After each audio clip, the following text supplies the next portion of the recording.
Então, boa noite, pessoal. Buonasera a tutti, boa noite a todos. Mais uma vez, é um imenso prazer falar para vocês do Espaço Italiano. Já tive oportunidade de várias palestras aí presenciais e também via Zoom.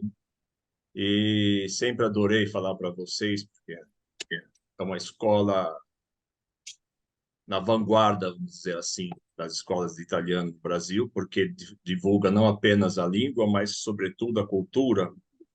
E hoje é o dia de Dante, o Dante Di. A Itália, com muito atraso em relação a outros países, finalmente dedicou um dia ao maior poeta italiano e provavelmente o maior poeta de todos os tempos. É claro, difícil fazer esse ranking, quem foi maior, quem foi, quem está em primeiro, quem está em segundo, mas certamente nenhum ranking, nenhuma lista dos maiores poetas, escritores da humanidade poderia deixar de incluir Dante entre os 10 primeiros. Isso é certeza absoluta. E para nós italianos e descendentes de italianos é motivo de orgulho, né? Meus pais eram, já que vocês falaram no início de Nápoles, meus pais eram da província de Salerno, uma cidadezinha próxima a Salerno, isto é, muito próximo de Nápoles. Eu conheço bem aquela região. Embora eles fossem do sul, evidentemente para eles Dante era também um símbolo da Itália. Eu queria tentar passar. Um símbolo da Itália, isto é, meus pais estudaram um pouco, fizeram só a escola elementar, só o primário, mas já conheciam, tinham Dante como uma referência. Não tinham lido por motivos evidentes, quem fez só o primário, é claro que não consegue, né? Compreender a grandeza de Dante, não tiveram acesso a essa cultura, infelizmente, mas tinham Dante como referência, né? Bom, agora vamos a título dessa palestra que pode soar estranho, né? Por que Dante pode mudar a nossa vida? Será que a literatura pode mudar a nossa vida, né? Essa é a questão número um que nós podemos já começar a abordar, né? Então, a literatura pode mudar a vida de alguém? Na minha opinião, sim. O que significa mudar a vida? Significa, a partir de amanhã vou ser milionário? Não, certamente não, né? A partir de amanhã vou tratar as pessoas de um modo diferente, como estou tratando hoje? Talvez sim. A partir de amanhã vou compreender melhor o que eu sou, ser humano no universo, o que são os meus semelhantes? Isso eu acredito, sim. A literatura, quando é grande, isto é, qualquer literatura, ela pode, deve mudar a vida das pessoas, né? Os livros clássicos não precisam viver entre nós. Quer fazer um livro viver entre nós? É uma imagem alegórica, simbólica, claro, mas quando o livro vive entre nós, significa que há um diálogo desses gênios do passado com a atualidade, com os homens do século XXI, com seres humanos, como eu coloquei aqui, do século XXI. Século que é o auge do hedonismo, isto é, prazer a todo custo, e do consumismo, que é um problema enorme. É um dos motivos pelos quais existem as guerras e outros grandes problemas que nos afligem, dos quais nós não vamos ficar livres tão cedo, né? Atingimos um patamar de conhecimento científico altíssimo, mas, ao mesmo tempo, não conseguimos nos livrar de de um problema que afligia a época de Dante, 700 anos atrás, e que nos aflige ainda hoje. Basta ver as guerras atuais, né, no mundo e as que no passado não estão assim tão distantes, as duas guerras mundiais, por exemplo, terríveis, né? Bom, então a literatura, quando é grande, atenção, não é qualquer literatura, quando ela é profunda, quando ela se dirige à análise do ser humano, quem é o ser humano, né? Ela pode sim mudar a vida de uma pessoa. Evidentemente, exige dos leitores certo sacrifício, certa interação. É preciso dialogar com esses livros, né? Bom, é preciso sair da ilha para ver a ilha. Não nos vemos se não saímos de nós. Isso é Saramago, né? Veja exatamente o que Dante imaginou na sua Divina Comédia. Saiu da ilha, deste mundo em que nós vivemos, em que ele vivia, dessa terra, né, que envolvida em guerras, envolvida em ódio, para ver a ilha. Saiu da condição humana, ele imagina a viagem fictícia de Dante, que começaria justamente no dia 25 de março de 1300, né? De acordo com o que se convencionou, porque outros colocam essa data um pouco mais para frente, começo de abril.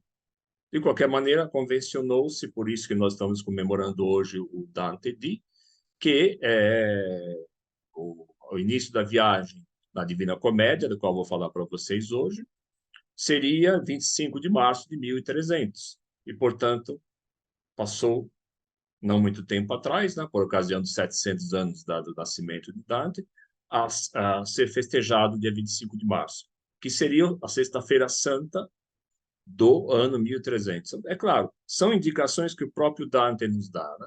Então, sair da ilha para ver a ilha, não nos vemos se não saímos de nós. Então, Dante enxerga o ser humano de uma maneira impressionante, porque ele imagina sair de si mesmo, de nós, da nossa condição humana. Né? É uma coisa incrível. Né? Não sei se há outro livro na história da literatura que tenha chegado a esse nível. Né? Bom, começamos com uma citação do próprio Dante no Convívio, que é uma das obras dele. Não escreveu só a Divina Comédia, escreveu muito mais. Né? O Convívio é uma espécie de enciclopédia medieval que permaneceu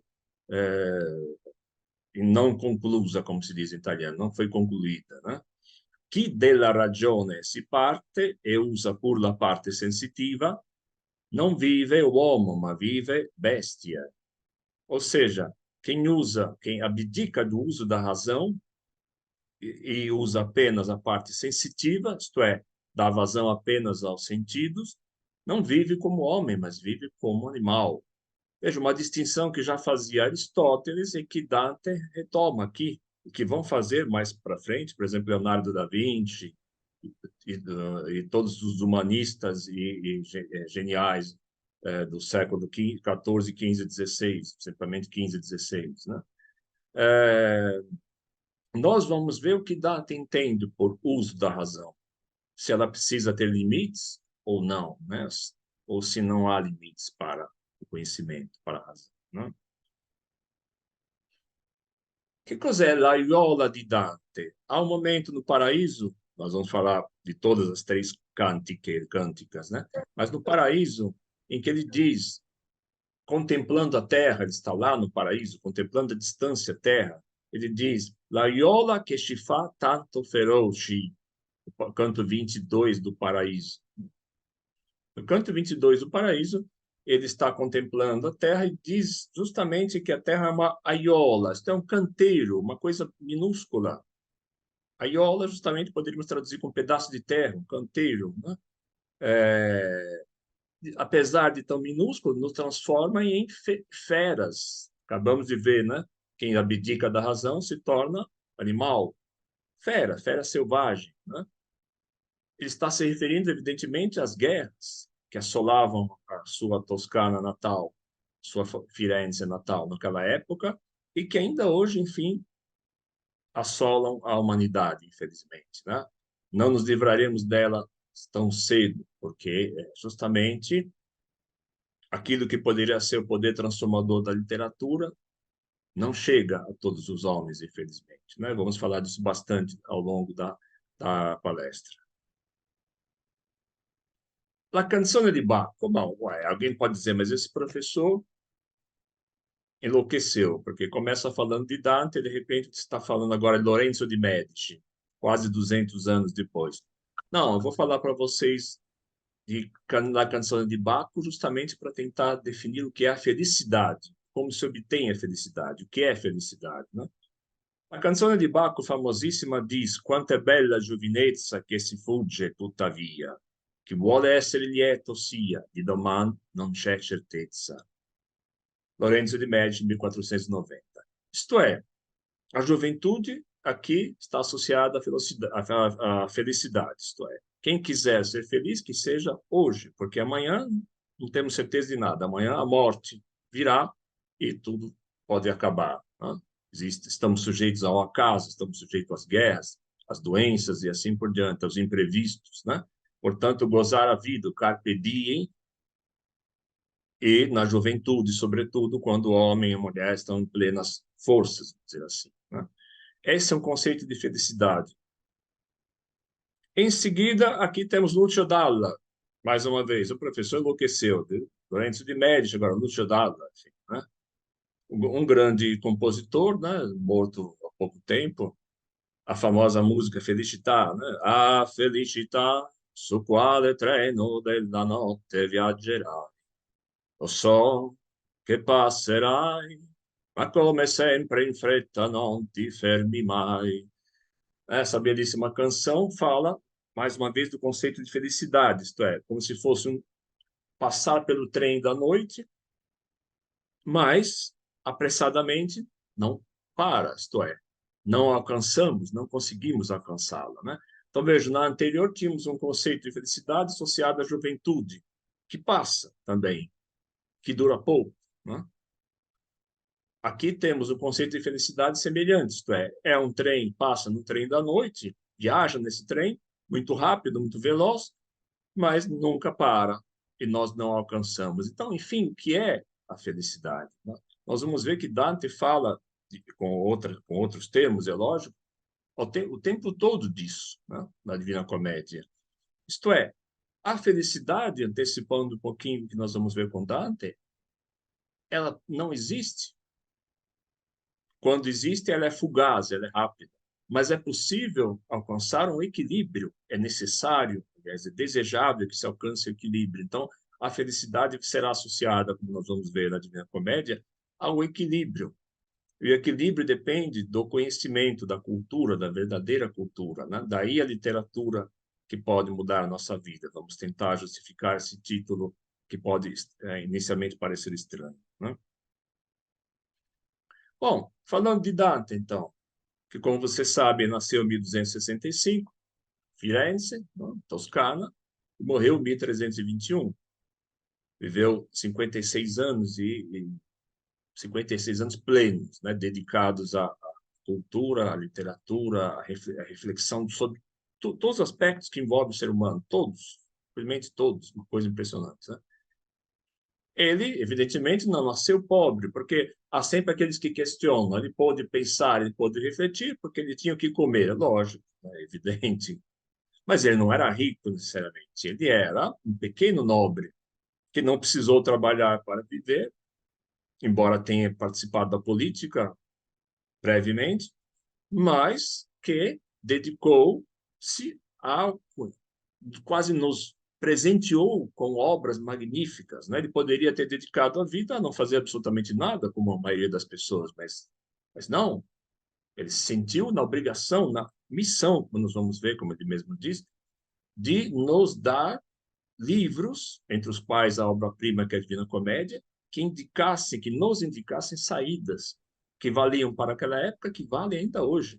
Então, ele foi o primeiro exemplo de intelectual completo na literatura europeia. O que é um intelectual completo?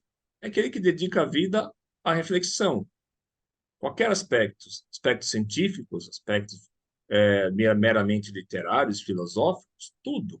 Evidentemente, quando eu falo científicos, científico daquela época, né? Cuidado, porque hoje em dia há pessoas e até acadêmicos, né? Por exemplo, o Odifredi, na Itália, que é um matemático, que chegou a dizer que Dante não deveria ser ensinado nas escolas italianas porque o conceito de ciência dele é um conceito ultrapassado, medieval.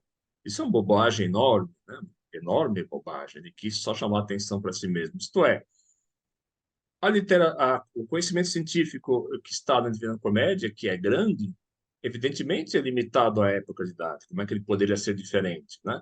Mas, mesmo sendo o conhecimento científico hoje superado, aquilo que Dante, o legado de Dante, legado no sentido de mensagens quase como orientação para a vida dos seres humanos, melhor ainda, esse não se perdeu, não vai se perder nunca. Então, nada tem a ver o fato que ele usou uma ciência que é completamente ultrapassada, né? Que a Terra era centro do mundo, por exemplo. A ciência de que fala Dante ainda era a mesma de Aristóteles, Ptolomeu, né? Não tinha ido muito além. E mesmo assim, ele acrescenta conhecimentos inéditos para a época, né? Mas isso não importa, claro. a mensagem que ficou da Divina Comédia não é limitada e nem deixa de ter valor porque o conhecimento científico que ele tinha era o da época. Evidentemente que não, né?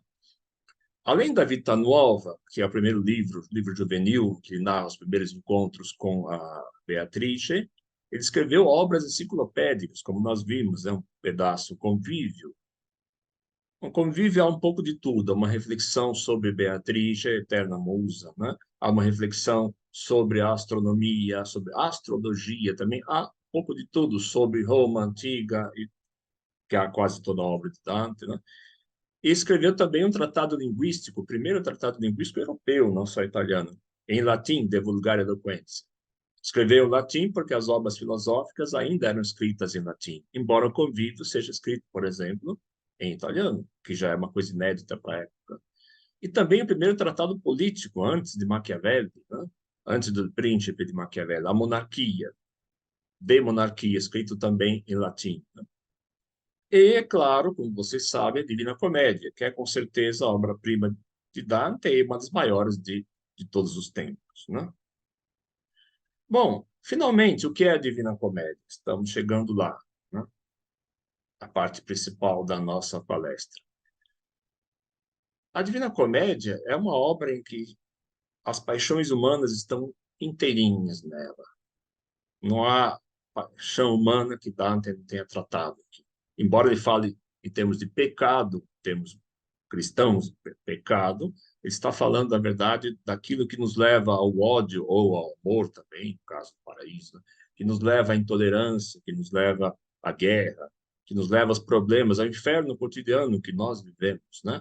Ele está falando disso e o porquê o ser humano chega a esse ponto, né? Qual é o motivo, né? Evidentemente que a base filosófica aqui é cristã, né? Mas vai muito além disso, né? Não se trata de um livro que pretende ser um compêndio dos mandamentos e nem uma análise das escrituras sagradas. Não, vai muito além disso. Embora a Bíblia seja uma fonte constante aqui, é claro que vai além disso. Bom, no inferno, as paixões que dominam é um convite ao autoconhecimento e ao conhecimento da miséria humana, as dúvidas pessoais e também com relação à condição humana. Dante colocou tudo isso na primeira parte da Divina Comédia, né? Como evitar ser dominado pelas paixões? Portanto, para evitar, eu tenho que me conhecer, autoconhecimento, e tenho que conhecer o meu semelhante, quem é o ser humano e ao que ele está sujeito, né? As mesmas pressões às quais eu estou também sujeito, né? O purgatório, segunda etapa, é o reino da liberdade, desejo de liberdade, esperança, solução parcial para os problemas pessoais e humanos. Parcial, porque sempre é parcial, né? Ser humano é complexo demais, né? Mas no purgatório, Dante fala da liberdade, o que é a verdadeira liberdade, o conceito com o qual nós lidamos hoje, muitas vezes de maneira errada, né? A liberdade de que se fala hoje, muitas vezes, se torna quase escravidão, né? A liberdade dissociada do conhecimento, do autoconhecimento, é uma forma de nova escravidão.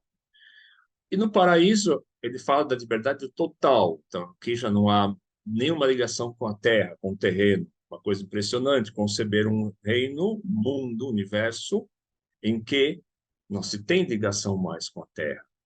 Não existe atrito, não existe na estrada que se percorre nenhum impedimento. Tudo é sempre luz, tudo é sempre conhecimento em Deus, né? É a superação total da condição humana, é sair da ilha, como falava o Saramago no início, né? Sair da ilha para observar o que nós somos, né? Nós vimos quando ele fala da Iola Feroce, isto é, ele fala de um canteiro que nos transforma em animais selvagens, né? Que nos leva ao ódio, né? Ele está observando isso lá do paraíso. Ele pode observar isso com todo direito, porque ele superou a condição humana na ficção, né? Lógico. Então, aqui, as respostas existem para todos os problemas pessoais, seja do próprio Dante, do próprio poeta, e coletivos, isto é, da humanidade. Veja, na verdade, a literatura sempre é isso, a grande literatura. Eu falo de mim mesmo, falo dos meus problemas, mas ao falar de mim mesmo, eu falo do todo, se for boa literatura. Eu não quero apenas divertir as pessoas, eu quero convidar as pessoas à reflexão. Eu falo de mim, me coloco disfarçadamente, ou menos ou mais, dentro daquilo que eu escrevo, mas, ao mesmo tempo, eu falo de todos, universal, do mundo, né? Dos seres humanos que estão sempre sujeitos, pouco importa qual a cultura, pouco importa qual a cor da pele, pouco importa qual a língua, sempre sujeitos às mesmas pressões, né? A Divina Comédia será isso, como nós vamos. Bom, o inferno começa com a imagem da selva oscura. Nós vamos ler alguns versos daqui a pouco, né? A selva oscura, ou seja, a selva onde não há luz, né? É a alegoria do pecado, evidentemente, porque o pecado cega as pessoas, né? Não se enxerga, a pessoa não enxerga mais, né? A luz de Deus não consegue resplender. Portanto, é uma selva tão densa, uma mata tão fechada, em que não penetra a luz de Deus. O símbolo é muito evidente, tudo é simbólico na Divina Comédia. Mas, ao contrário do que muitos dizem, não é impenetrável, né? São símbolos que podem e devem ser interpretados. Veja, a Divina Comédia não é um livro fácil, né? É, sempre para voltar ao título da nossa palestra, porque pode mudar a nossa vida. Para que ele mude nossa vida realmente, é preciso fazer um sacrifício. A palavra correta é sacrifício, de ler com atenção, e, se esse sacrifício for feito, melhor ainda, com guia, com alguém que nos guie, né? No caso, eu estou aqui falando com vocês, né? Melhor ainda. Evidentemente, os resultados serão mais palpáveis, né? Mas, de qualquer maneira, exige sacrifício do leitor. Veja, a grande literatura, a grande arte, em geral, e até a grande filosofia, mas literatura muito mais, eu acredito, exige sempre o sacrifício do leitor. A literatura fácil, a literatura de diversão, a literatura de evasão, ela não exige nada. Ela é como se fosse uma droga que você usa e tem um certo prazer naquele momento e acabou, né? Já a verdadeira literatura, não, vai muito além, né? Então, a selva oscura de que fala Dante é a alegoria do pecado. E aqui nós encontramos já o eu poético, a personagem Dante. Vejam, é o próprio poeta, sim, mas é o poeta que se transforma no viajante vivo que vai entrar no reino dos mortos, né? Em certos momentos, ele fala com o leitor, dialoga com o leitor como se ele fosse poeta apenas. Diz assim, le carte sont piene, né? Bisogna andare avanti. Isto é, já escrevi demais, agora preciso passar para o próximo tema. Então, quem está falando ali vai ser o poeta. Em outros momentos, na maioria das vezes, ele é a personagem que viaja, vivo que viaja no reino dos mortos. Veja, até isso é inovador, é incrível, né, para a época, né? Até hoje intriga os críticos literários, né? Onde está a personagem, onde está o próprio poeta, onde há coincidência entre as duas coisas, né? Por exemplo, a viagem começa 25 de março de 1300, supostamente, né? Sexta-feira Santa. Mas Dante começou a escrever a Divina Comédia, com certeza, a partir de 1302, já no exílio, porque ele foi para o exílio político, como vocês devem saber, né? Vamos falar um pouco disso também. Então, assim, a personagem começa a viajar em 1300, é claro, mas a obra foi escrita a partir de 1302, né? Por que escolheu 1300 para o início na Selva Oscura? Porque tinha 35 anos, exatamente, Dante, nessa época. É metade do caminho, né? Como nós vamos ver, de Nostra Vita, né? Ou seja, a hora de prestar as contas, né? A hora do amadurecimento, né? Há outros motivos também, ano do jubileu, etc. e tal, mas o motivo principal é esse, né? Então, cuidado que existe essa confusão que algumas pessoas fazem. Então, quem é a personagem que viaja? É o próprio Dante, que se coloca ali como viajante fictício no mundo dos mortos, né?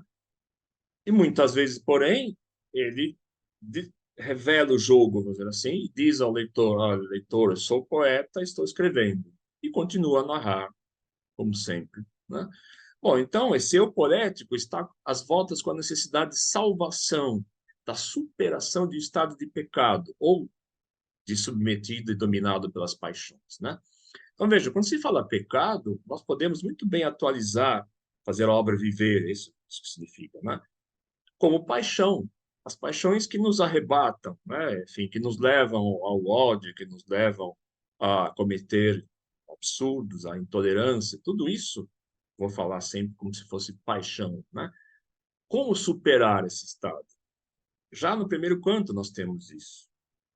O longo percurso pelos círculos do inferno, como nós vamos ver, né, onde se acham as almas dos pecadores, provoca nele e nos leitores, desde que sejam leitores dispostos a, a entender, né, ou seja, leitores atentos, né, um processo de autoconhecimento e de conhecimento profundo das paixões humanas que levam à ambição, egoísmo, ao ódio. No inferno, o solene, o trágico convive com o grotesco e apavorante. Hoje, no português, existe o termo dantesco para dizer uma coisa horrorosa, né? Vem da questão do inferno, né? Exatamente como no inferno terreno em que se movem os seres humanos. Nós vamos ver que o inferno é uma reprodução quase que, às vezes, grotesca ou exasperada, né? Como se diz em italiano, até exagerada, do inferno em que nós vivemos, né? Com intenção didática, intenção de dizer, leitores, vejam, vocês talvez não percebam, mas nós vivemos cotidianamente no inferno, na época e hoje, né? Sempre, né? Bom, estrutura do inferno. Aqui agora melhorou um pouco. Espera só um pouquinho. Vamos voltar. Estrutura do inferno. Vejam que esse aqui é o desenho feito pelo Giorgio Petrocchi, que foi um dos maiores dantistas. É um grande funil, né? Que começa largo e vai justamente afunilando, ficando cada vez mais estreito, né?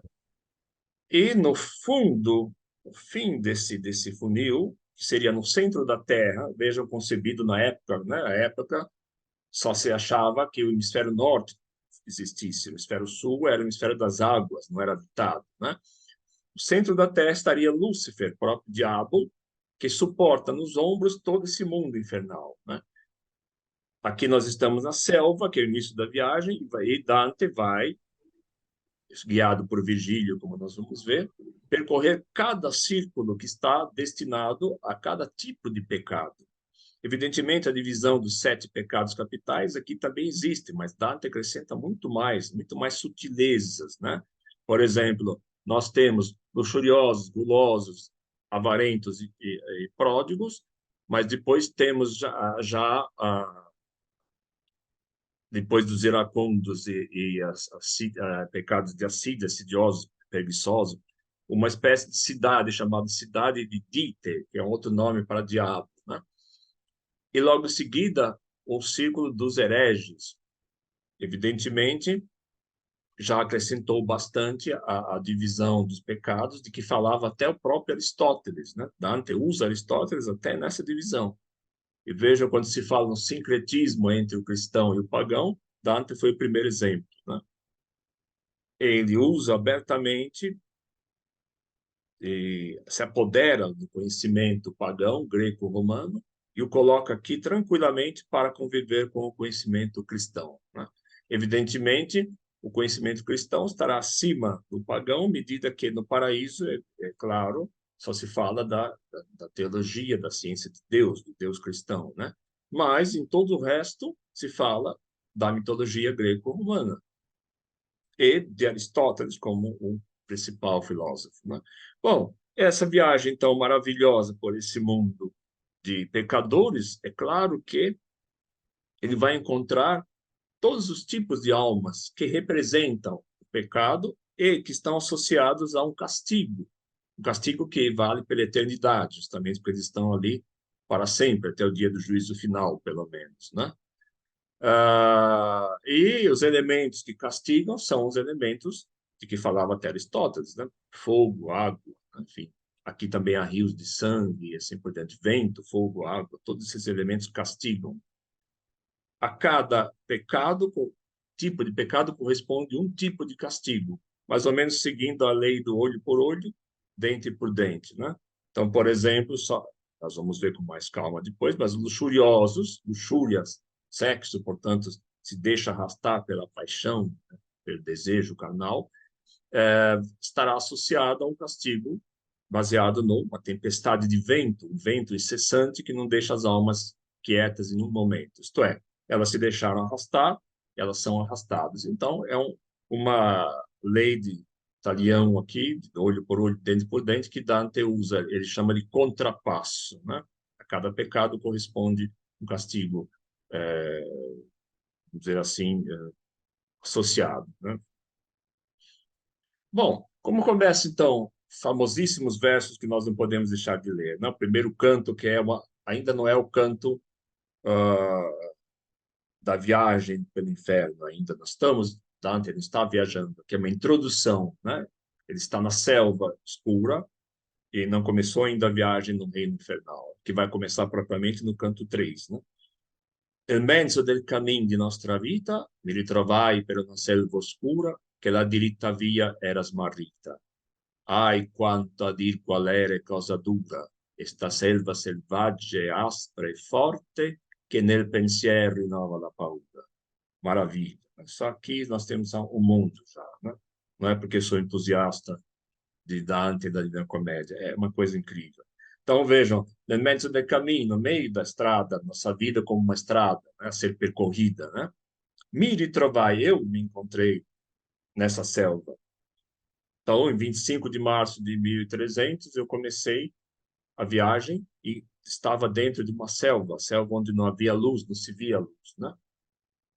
Na verdade, podemos dizer que estamos entre a noite do 24 e o início do 25, né? Que vai falar da manhã logo em seguida. Bom, que la diritta via era smarrita, isto é uma selva, tudo bem, é uma selva, mas não tem saída, né? A diritta via, via reta, via de saída, tinha se perdido.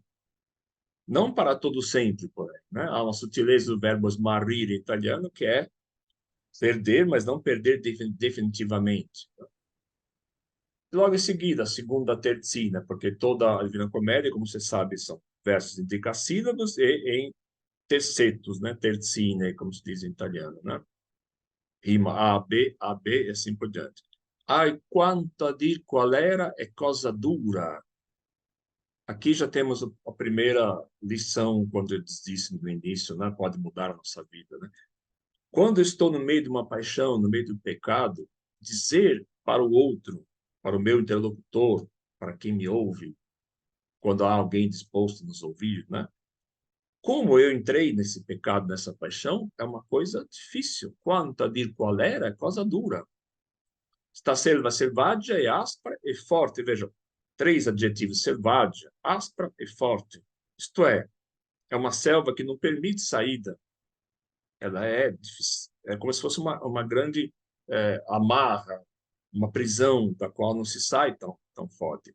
Que nel pensiero rinnova la paura, que só de pensar nisso já o medo volta. Então vejam, quando nós estamos envolvidos em uma grande paixão de ódio, de amor, enfim, ideológica, que muitas vezes a pessoa fica cega, né? Dificilmente eu consigo explicar para o outro como eu entrei nisso, por que eu entrei nisso, né? Os versos seguintes continuam falando disso. Eu não sei bem como eu entrei, né, nessa selva. Não sei, eu estava como se fosse embriagado. Consigo lembrar como eu entrei. Sei que eu quero sair, sei que eu não consigo, mas eu quero sair. Como sair, né? Aí vem a questão, né? Logo no primeiro canto, pena que não tenho tempo aqui para ler os versos, ele encontra, então, um caminho de saída, ele vê a colina banhada pela luz do sol e quer, naturalmente, percorrer esse caminho. Mas não consegue. Se vocês leram o primeiro canto, para quem não leu, vou contar agora o que acontece. Ele encontra três animais, la lupa, il leone, né? La lupa, desculpem, la lonça primeiro, depois leone e finalmente la lupa. Essa é a sequência, né? Quando ele encontra la lonça, que seria então um felino, uma onça, um gato selvagem, enfim, leopardo, como vocês quiserem, evidente símbolo da luxúria. Então, esse animal para na frente dele, ele está tentando, né, subir a colina e não sai. Depois, logo em seguida, aparece o leão, que é o símbolo da soberba, da arrogância, né? O leão, outro felino, mas um felino mais agressivo. E, finalmente, o terceiro animal que ele diz me fez perder completamente a esperança de saída, que é a loba, a lupa, que é o símbolo da avidez, do apego aos bens terrenos, da avareza. É o pior pecado na visão de Dante, que é uma visão cristã franciscana. Assim, né? Só posso me salvar se eu desapegar totalmente dos bens materiais, né? Então, esses três animais, eles impedem a subida da colina que a personagem vê. E ele se sente completamente perdido. Quem aparece para salvá-lo? Aparece uma alma de um grande poeta do passado romano, né? O poeta Virgílio, que Dante amava muito, a Eneida de Virgílio, grande livro que serviu de influência para ele, né? Virgílio se apresenta a ele, inicialmente ele tem medo, porque é um espírito, um fantasma, uma alma, né? E Virgílio explica: eu estou aqui porque uma mulher me mandou aqui. E quem é essa mulher, como você sabe? É Beatriz, né? Beatriz, que era a musa de Dante, que ele diz na Vita Nova ter visto duas vezes, né? Aos 9 e 18 anos, depois ela morre, se torna para Dante o símbolo da esperança de salvação, né? Amar Beatriz significava salvar a alma. Os poetas da escola a qual pertencia Dante, il dolce stil nuovo, tinham essa concepção da mulher, né? Quando se encontra a mulher verdadeira, o poeta de cuor gentile, quando encontra o amor verdadeiro, ele salva a alma e vai em direção a Deus, né? Portanto, Beatrice, que já tinha morrido, que era uma alma do paraíso, ela sai do paraíso e vai até o inferno, diz a Virgílio, que estava ali no canto quarto, se mostra o local onde estaria Virgílio, né? Uma parte do inferno onde não há castigo, né? Uma espécie de castelo maravilhoso onde estão os grandes do passado que Dante respeitava, o próprio Aristóteles, Platão, assim por diante. E diz a Virgílio: vai lá e salve o meu pupilo, vamos dizer assim, né?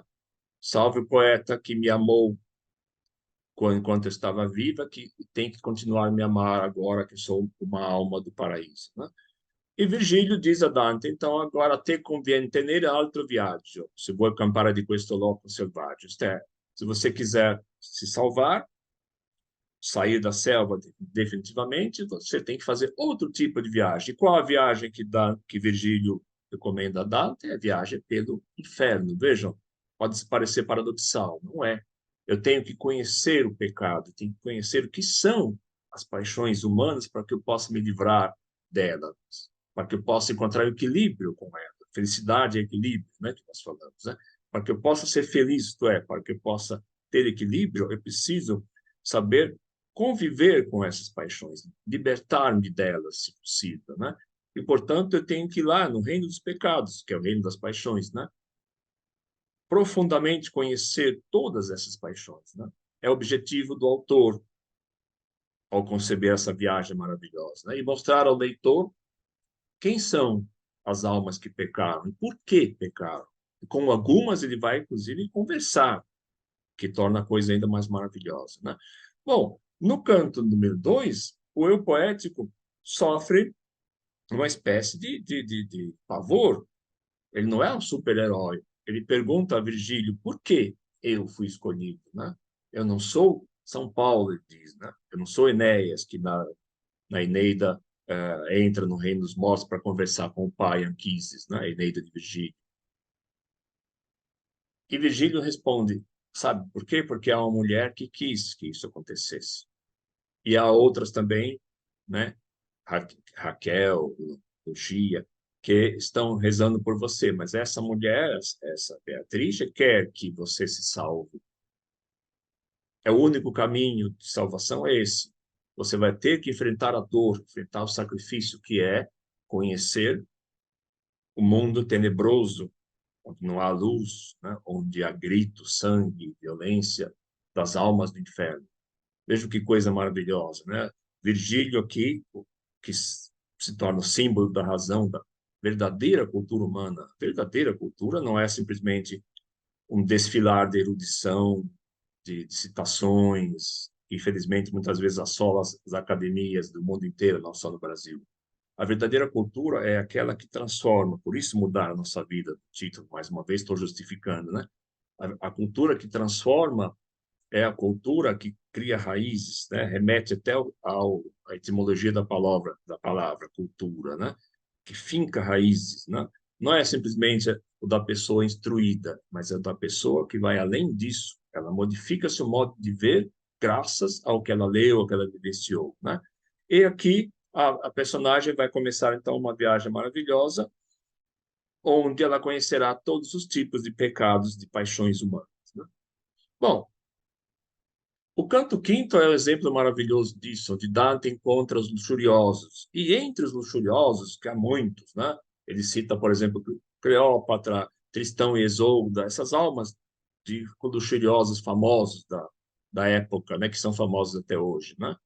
Ele cita Dido, né? Dido, em português, que é personagem da Eneida, né?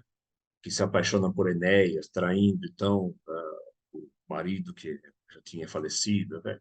Enfim, cita vários, né? Mas quando chega próximo de duas almas, ele percebe que elas estão sempre juntas, né? E pergunta ao mestre, a Virgílio, por que que elas estão juntas, né?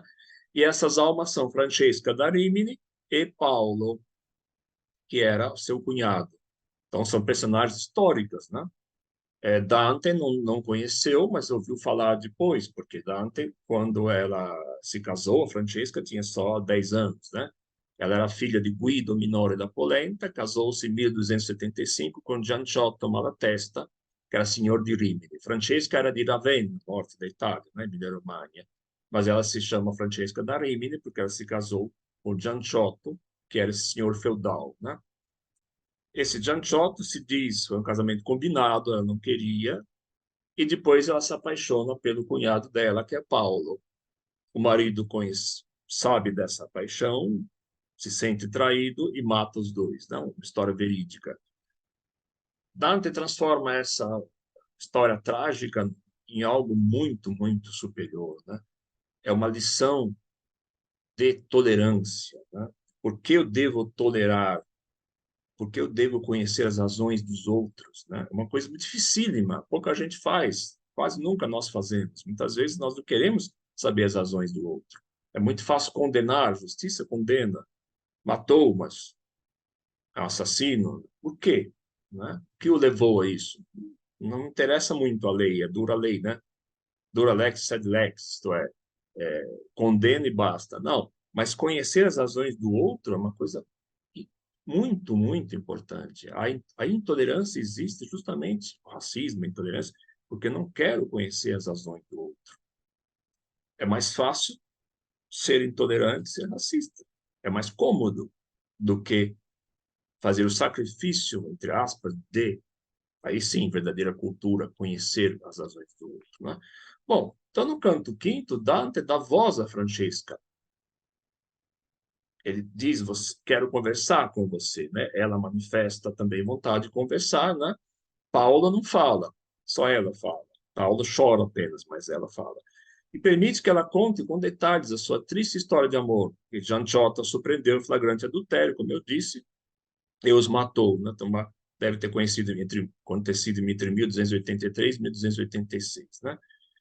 Entre as tantas situações que atenuam a culpa dos amantes, Dante imagina a existência de um livro, que é o livro dos Cavaleiros da Távola Redonda, né? As histórias do rei Arthur, que levaria ao pecado carnal. Bom, mas por que Dante cria essas situações que atenuam? Justamente porque ele não pode perdoar, né, esse pecado de acordo com as leis, né, cristãs, né, de traição, né, de luxúria. Mas, ao mesmo tempo, ele quer compreender como se chegou a esse pecado. Isso é muito importante. Não se trata apenas de perdoar ou não perdoar, mas compreender como se chegou a esse pecado, né? Então, vou ler para vocês alguns versos que, infelizmente, não podemos ler tudo, né? Ó animal gracioso e benigno, está Francesca falando com Dante, né? Com o personagem Dante. que visitando vai per l'aire perso. É você que visita as trevas, né? O ar perdido, aire perso. Noi que tínhamos o mundo de sanguíneo, nós banhamos o mundo de sangue, né? Nós, almas do inferno. Se fosse amico il re dell'universo, noi pregheremmo lui della tua pace, poi che hai pietà del nostro mal perverso. Di quel che udire e che parlar vi piace, noi udiremo e parleremo a voi, mentre che il vento come fa si tace. Então vejam, Deus concede, temos que pensar assim, que o pecado, o castigo, aliás, a bufera, esse vento que arrasta essas almas, por um instante, cesse para aquele instante, para que Dante possa conversar com Francesca. Então nós temos que entender que esse era o destino de Dante, né? Personagem concebido assim, né? De salvação, né? Processo de salvação, que está na primeira etapa ainda, conta então com uma provisória suspensão da pena dessas almas. Por um instante, apenas o suficiente para que Dante possa conversar com elas, o vento cessa, né? E aí Dante pode começar a conversa. Francesca diz, né, conta a sua biografia em pouco tempo. Sei della terra dove nata fui, sulla marina dove il Po discende, per aver pace coi seguaci sui. Em poucas palavras, eu sou de uma região em que as águas do Pó as águas do Pó terminam, isto onde o Pó deságua, né? Seria a Ravenna, Pó que é o maior rio do norte da Itália, né? Depois diz, amor que al cor gentil ratto se apprende, que é uma máxima da escola Dolce Stil Nuovo, que Dante coloca na boca de Francesca. Isto é, amore que é o cor gentile, para quem tem um coração nobre, gentile aqui está no coração nobre, nobre de espírito, de alma. Ratto se aprende, isto é, rapidamente nasce quando o coração é gentil, né? Prese costui della bella persona che mi fu tolta. Quem é costui della bella persona che mi fu tolta? É Paulo. Então, eu me apaixonei por ele e me tiraram, me fu tolta. Maravilhoso isso, né? Ela está lá para sempre no inferno, continua amando Paulo e diz, il modo ancor mi offende. É incrível, né? Só um grande poeta para escrever isso. Isto é, o modo pelo qual me tiraram esse homem que eu amava, ainda, seja aqui no inferno, ainda me ofende, eu ainda sinto essa dor, né? O castigo maior é esse, isto é, que eu sinto ainda essa dor de ter sido assassinado pelo meu marido que me pegou em flagrante adultério com o meu cunhado. E continua, amor que é nulla amato, amar perdona, significa o amor, quem ama sempre é ou deve corresponder sempre ao amor dado. O amor não é perdido nunca, toda forma de amor não é perdida, né? Mi prese del costui piacer si forte che, come vede, ancora non mi abbandona. Vejam, ancora, ainda, pela segunda vez, ancora me ofende o modo pelo qual fui assassinada junto com Paulo, e esse amor ainda não me abandona. Está aqui, né? Deus concedeu que eles ficassem juntos, né? Finalmente, amor conduce noi ad una morte. Caína attende que a vita ci spense. Isto é, o amor, por amor, nós morremos, né? Chegamos à morte. E Caína, isto é, a parte mais baixa do inferno, onde estão os que traidores os que assassinos dos parentes, traidores dos parentes, atende que a vita ci spense, isto é, o marido dela, Gianciotto, a alma do marido dela, com certeza irá para esse círculo infernal, né? Não há perdão, né, para ele, lógico. Bom, ela continua. Ela diz, isto é, eu já contei o que aconteceu, mas você quer saber mais, Dante, né? E por que ele quer saber mais? Porque ele quer compreender as razões que os levaram ao pecado. Vejam como isso aí é uma espécie de recado ao leitor. Leitores, vejam, antes de menosprezar, né, essa mulher que pecou, ou de menosprezar o marido dela, que a matou, compreenda as razões do que aconteceu, né? Por que eles chegaram no chumbo? Porque o amor verdadeiro chegou ao adultério, então, no caso, né? E Dante, então, inventa a história do livro, porque eles estariam lendo as aventuras do rei Arthur, os Cavaleiros da Tábua Redonda, e há um momento nesse livro em que uma personagem chamada Galeotto, em italiano, diz a outra, por que você não a beija, não a beija na boca, né? Enfim. E quando os dois leem essa passagem, imediatamente se beijam na boca, né? Ma se a conoscere la prima radice del nostro amor tu hai cotanto affetto, dirò come colui che piange e dice. Noi leggiavamo un giorno per diletto di Lancialotto, Lancelot, no? Come amor lo strinse. Solo eravamo senza alcun sospetto. Ou seja, além de tudo, não havia ninguém próximo, não havia ninguém perto, eles estavam sozinhos. Vejam, são situações que vão atenuando essa tal culpa de Francesca e de Paulo, né? Per più fiate gli occhi ci sospinse quella lettura e scoloròci il viso. Cioè, em muitos momentos, più fiate volte, nós ficamos assim, envergonhados de estar lendo histórias de amor, né? Scoloròci il viso, ficamos ruborizados. Né? Mas solo um ponto fu quel que ci vinse. Em um momento, então, nós não resistimos mais, né? Quando eles leem essa história de alguém que diz ao outro porque você não a beija na boca, né? Quando leggemmo il viziato riso essere baciato da tanto amante, questi che mai da me non fia diviso, la bocca mi baciò tutto tremante. Isto é, quando na história que eles estão lendo, uma personagem diz a outra, né? Porque você não a beija na boca, né? A história de Lancelot, Lancialotto, imediatamente eles se beijam, portanto, vamos entender aqui que imediatamente eles cometem um pecado carnal. Né? Galeotto foi livro que nos Cristo, isto é, aquilo que na história Galeotto fez, para nós levou ao pecado, para nós levou à morte. Né? Quel giorno più non vi leggemmo avanti, isto é, depois disso nós morremos, né? Fomos mortos, né? Pelo marido traído, né? Enfim. E assim Dante, diante dessa história maravilhosa, se comove e desmaia. Mentre che l'uno spirito questo disse, l'altro piangea, sicché di pietade io venni men così come io morisse, e caddi come corpo morto cade. Isto é, ele desmaia diante dessa história maravilhosa de não porque ele queira perdoar os amantes, mas é porque ele compreende o que os levou ao pecado, né? Daí a tolerância. Ele quer compreender e acaba tendo aqui uma lição que serve para os leitores também, né? Do que leva ao pecado, o que leva à paixão nos estender aos nossos dias, né? Antes de condenar a pessoa, preciso compreender o que o levou a esse ponto. Antes de dizer aquela pessoa é drogada, aquela pessoa é bêbada, aquela pessoa é assassina, etc. E tal, quantas foram as expressões que levaram essa pessoa a tal situação, né?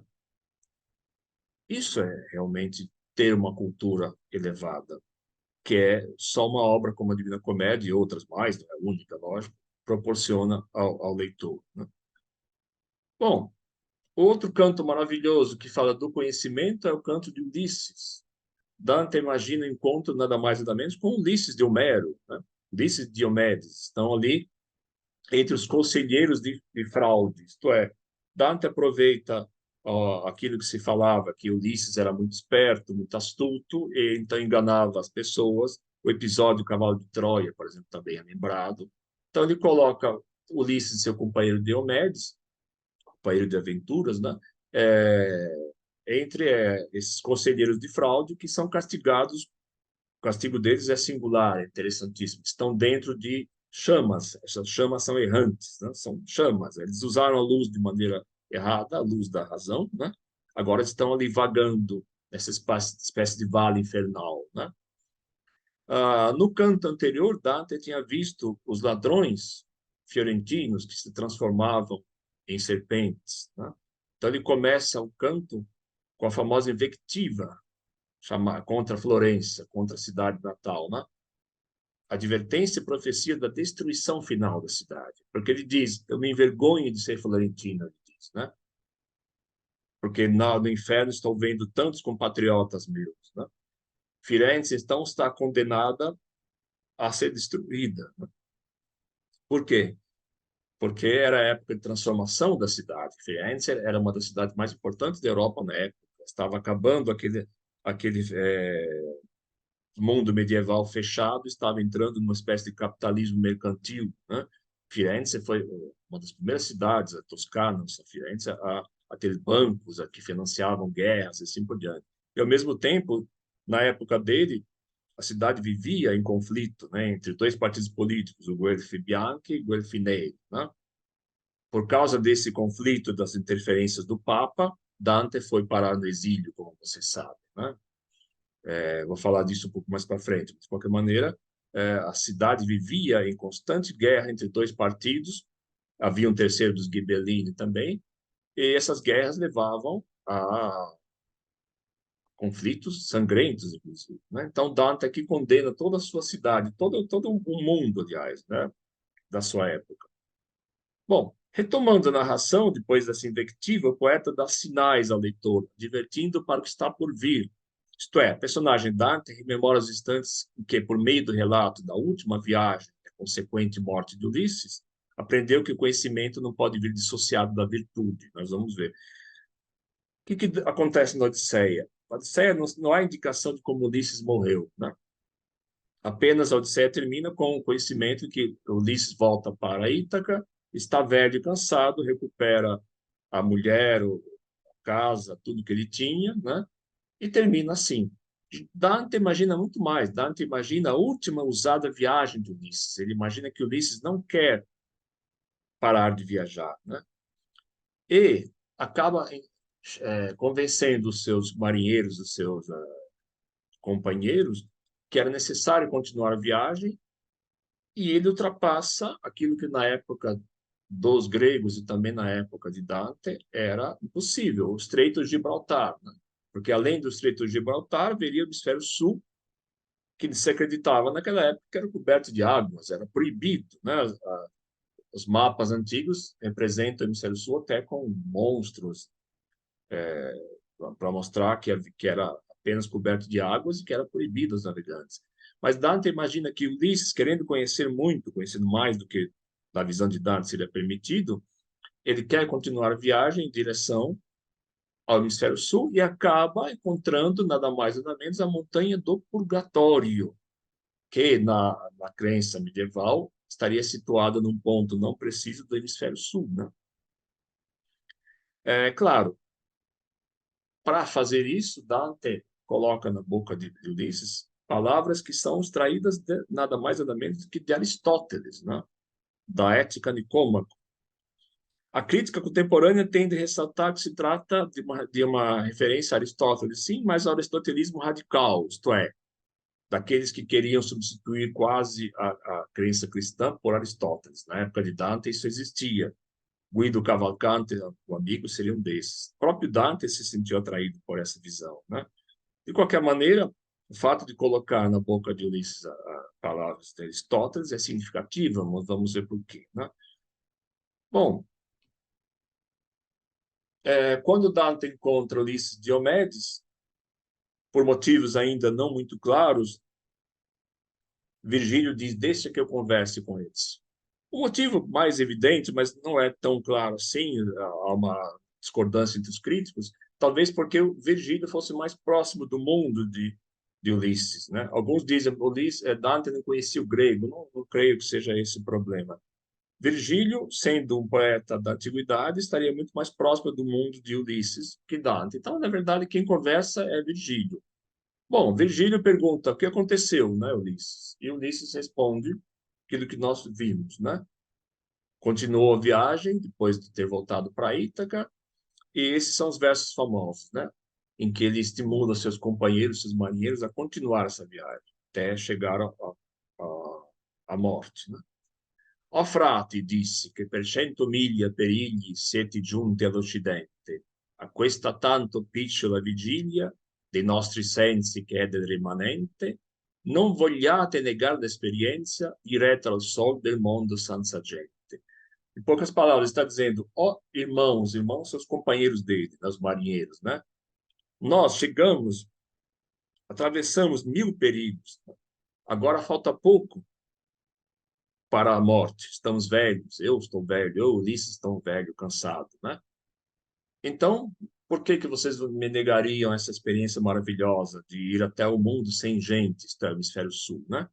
Depois ele diz, e aqui vem Aristóteles, considerate a vossa semente. Então, a origem, vocês são o quê? São seres humanos, né?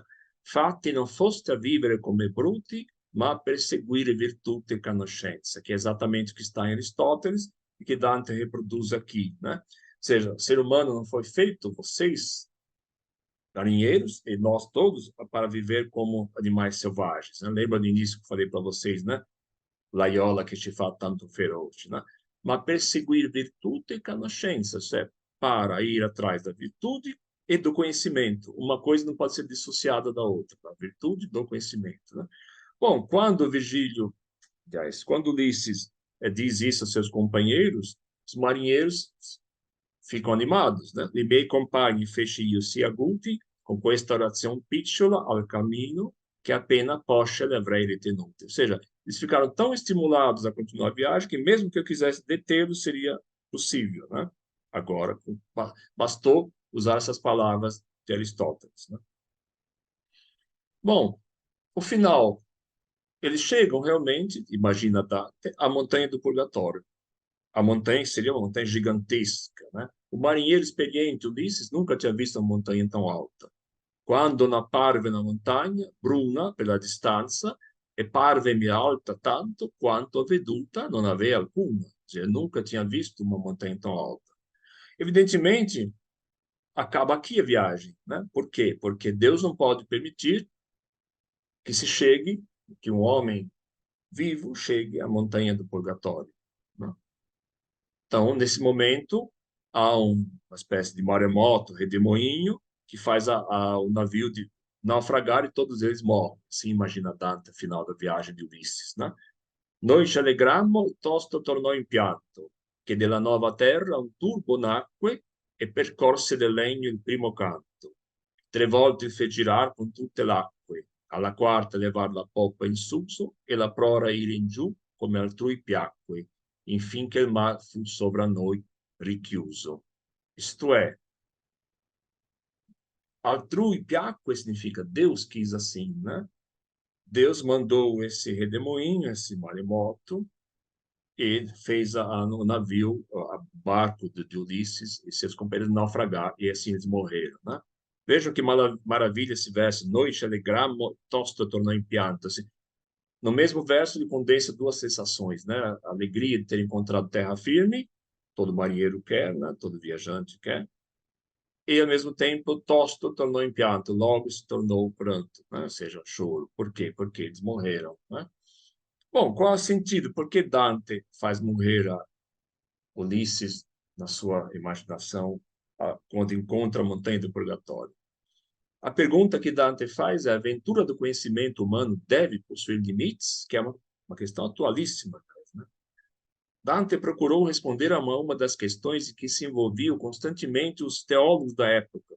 Eram disputas comuns, né, na época de Dante. Bernardo de Claraval, Hugo de São Vítor e outros consideravam que o verdadeiro caminho para saber, porém, passava pelo amor por Deus e não se manifestava por meio do interesse pelas coisas terrenas, isto é, era preciso evitar a sedução da vana curiositas. Significa, tudo aquilo que é necessário para o homem saber está nos livros sagrados. Não é necessário mais nada do que isso. Não é o que Dante concebia, evidentemente, né? Na Divina Comédia há todo o conhecimento humano da época, né? Mas nós podemos dizer que ele se reconhece na personagem Ulisses. Dante, poeta, personagem Dante, que viaja nos mortos, se reconhece na personagem Ulisses, mas se reconhece por oposição, porque a viagem de Dante, essa viagem que ele está fazendo no inferno, depois purgatório e paraíso, leva ao conhecimento e a salvação da alma, ele vai se salvar, né? Já a de Ulisses leva à morte, leva à transgressão dos limites que foram impostos por Deus e, portanto, ao castigo final por ter ousado chegar à montanha do purgatório. Em poucas palavras,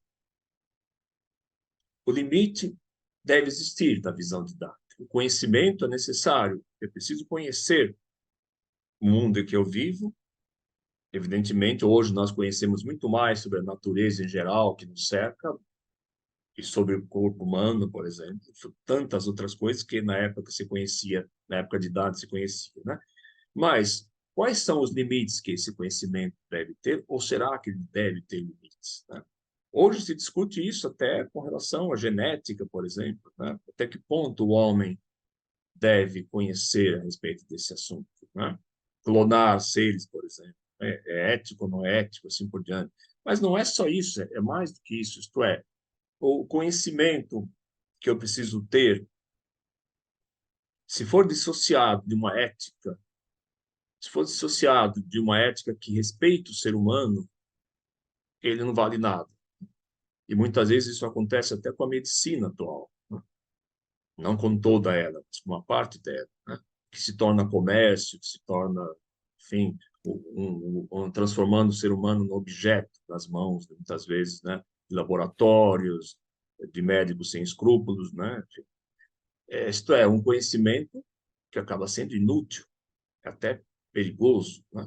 Então, Dante fala naquela época para responder às questões que passavam pela sua cabeça em relação a se era necessário apenas conhecer os livros sagrados ou se era necessário ir além disso. Ele achava que era necessário além disso, né?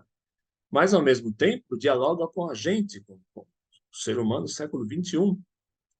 Nós estamos vivendo uma época que se conhece muito mais do que se conhecia na época de Dante, no entanto, muitas vezes os limites não são respeitados, né? Basta pensar até em outras coisas. Por exemplo, o nazismo utilizou bastante o conhecimento científico. É um exemplo claro disso. E outras ditaduras e outros ditadores também usaram, né?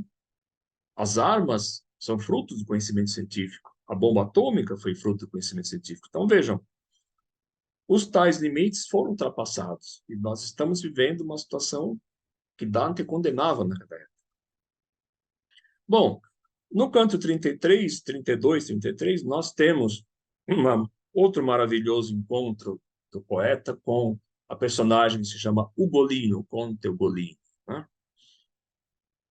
Nesse canto 32, que termina assim, vou ler só os últimos versos aqui, Dante encontra duas almas que estão dentro de uma espécie de cavidade gelada. Como assim, gelo no inferno, né? Ele vai explicar mais para frente que essa cavidade gelada, onde estão os traidores, traidores da pátria,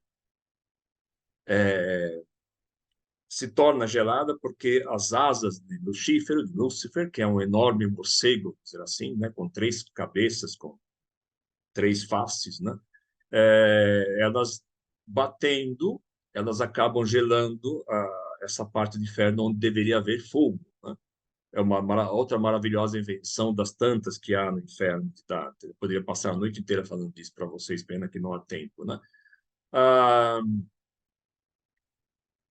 aqui encontra o Golino e nesse exato verso ele diz o que está acontecendo, né? Por que vocês estão aí nessa posição? Um está embaixo, outro está em cima. O de cima rói, literalmente morde, come a nuca do que está embaixo, né? Ó tu che mostri per sì bestial segno odio sovra colui che tu ti mangi, dimmi il perché, dissi io, per tal convegno, che se tu a ragion di lui ti piangi, sapendo chi voi siete la sua pecca, nel mondo s'usa ancora io te ne cangi, se quella con chi io parlo non si secca. Isto é, se a minha língua não se secar, significa se eu conseguir ainda falar, né, depois dessa cena horrorosa que eu estou vendo, então agora você tem que contar para mim os motivos disso, né? Por que você está nesse ato bestial de roer a nuca do outro, né? Bom, então nesse momento, versos famosíssimos, né? La bocca sollevò dal fiero pasto, estamos no canto 33, né? Quel peccator, forbendola i capelli del capo che gli aveva di retro guasto. Poi cominciò, tu vuoi che io rinovelli, disperato dolor che il cor mi preme, già pur pensando pria che io ne favelli. Vejam, ele por alguns momentos deixa de roer a cabeça do que estava embaixo. Quem está embaixo é o arcebispo Ruggieri, arcivescovo Ruggieri, né? E quando ele levanta a boca, nos cantos estão os cabelos do outro, uma cena terrível, né? Depois ele para de roer, para de morder a nuca do outro e começa a contar, né? E ele diz: só de pensar naquilo que me aconteceu, já meu coração aperta, né? É que tá entrando. Ma se le mie parole essen Dio seme, che frutti infami al traditor che irrodo, parlare e lagrimar vedrai insieme. E assim por diante, né? Aí ele diz logo em seguida: tu devi saper che io fui conte Ugolino e questo l'arcivescovo Ruggeri. Or ti dirò perché io sono tal vicino. Bom, em poucas palavras, é a história verídica, mais um episódio histórico, em que o conde Ugolino Pisano de Pisa foi acusado de traição. E quem incitou a população a considerá-lo traidor foi o arcebispo Ruggieri. Qual foi a pena a que foi submetido esse conde Ugolino? Uma história verídica, no final do século XIII, né? Foi a de ser colocado numa torre para morrer de fome, junto com filhos e sobrinhos. Uma coisa incrível, né? Então, ele foi condenado a morrer nessa torre de fome, trancafiado ali para sempre, né? Bom, então Dante dá detalhes dessa cena incrível, né? Ele, nesse canto, ele imagina, inclusive, que o conde Ugolino morre por último e primeiro morrem as crianças, que eram os filhos, né? Na verdade, na história real, eles não eram tão crianças assim, mas Dante os transforma em crianças para comover mais o leitor, vamos dizer assim, né? Mas eram jovens de qualquer maneira. Ele imagina, então, que esse homem, esse Ugolino, morre e depois os filhos, ou melhor, os filhos morrem antes e quase a antropofagia, né? Dante concebe, isto é, ele imagina que esse homem desesperado talvez pensasse até em se alimentar das crianças. As crianças se oferecem para ele como alimento. Então, vejam, uma coisa impressionante, uma tragédia que nem talvez só Shakespeare, séculos depois, tenha conseguido chegar a tal intensidade, né? E depois o canto termina com a imprecação contra a invectiva contra Pisa. Ou seja, ele diz, assim como ele desejou que Florença fosse até destruída porque vivia no pecado, ele deseja que Pisa seja inundada pelo rio Arno que passa perto, né? Por quê? Porque permitiu que um homem morresse de fome junto com as crianças, seus filhos e sobrinhos, dentro de uma torre. Uma coisa que jamais poderia ter sido feita, né? Aqui, então, nós estamos vendo o ódio político, a que ponto leva, né? Dante, que foi vítima desse ódio político, que foi para o exílio por causa desse ódio político, aqui está mostrando a que ponto pode chegar. E nós vivemos isso cotidianamente, né, no mundo. O ódio político leva a absurdos como os que estão acontecendo no Oriente Médio, ou na Ucrânia e na Rússia, e sempre aconteceram ao longo da história da humanidade, né? Aqui Dante representa justamente a tragédia do ódio ideológico político e as vítimas inocentes que sempre existem por causa desse ódio, né? Bom, Ugolino e Francesco, qual seria a comparação entre eles? Francesco e Paulo estão unidos segundo o círculo pelo amor. Já Ugolino e Ruggieri estão unidos pelo ódio, não pelo amor, estão juntos pelo ódio. E se transformaram no inferno em animais selvagens, né? Ao narrar a sua triste história, a Dante, a memória da personagem ajuda a recuperar, ainda que brevemente, algumas características humanas da sua triste condição de pater familias, que assiste à morte dos filhos e dos netos, né? Já havia essa representação do pater familias desesperado, que era o pai do Guido Cavalcanti. Aqui é retomado, mas de maneira exasperada, isto é, se chega a uma tragédia quase que os tons são até quase patéticos, né, de tão trágicos, né? Bom, chegamos ao purgatório. Dante e Virgílio, Virgílio continua sendo o guia dele, ultrapassam o ponto de estar Lúcifer, Lucífero, ao purgatório, isto é, ultrapassando, né? Ultrapassando o próprio Lúcifer, né? Enfim. E, evidentemente, eles caem no hemisfério sul, né? O purgatório é o reino da liberdade, no qual as almas e o próprio poeta se libertam do peso dos pecados, isto é, aprendem a controlar ou dominar as paixões. Então, essa segunda etapa, a partir do momento em que eles superam a parte que seria do centro do universo, né, onde está ali conficato, né, o príncipe, né, das trevas ali, né, ele, o Lucífero, superando aquele monstro, como é descrito no Lucífero, isto é, um grande morcego, assim por diante, eles acabam caindo na praia do purgatório, isto é, no hemisfério sul, né, na montanha do purgatório, né?